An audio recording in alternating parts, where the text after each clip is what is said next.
ما الفرق بين الأرستقراطية والبرجوازية في المجتمع؟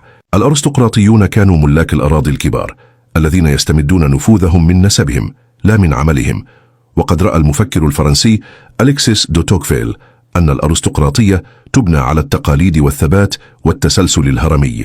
أما البرجوازية فبرزت كما يشرح كارل ماركس في كتابه رأس المال بوصفها طبقة ثرية صعدت من رحم العمل الحر والملكية الخاصة لا من الامتياز الوراثي، وتوسعت مع النظام الرأسمالي الحديث الذي أزاح النبلاء تدريجيا من قمة الهرم الاقتصادي.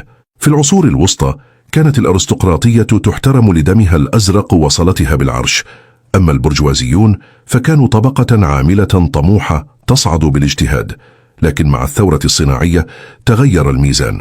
ويرى ماكس فيبر أن البرجوازية أسست أخلاق العمل البروتستانتية التي دعمت النظام الرأسمالي، بينما كانت الأرستقراطية تمثل نظاما إقطاعيا يعيق التقدم الاقتصادي.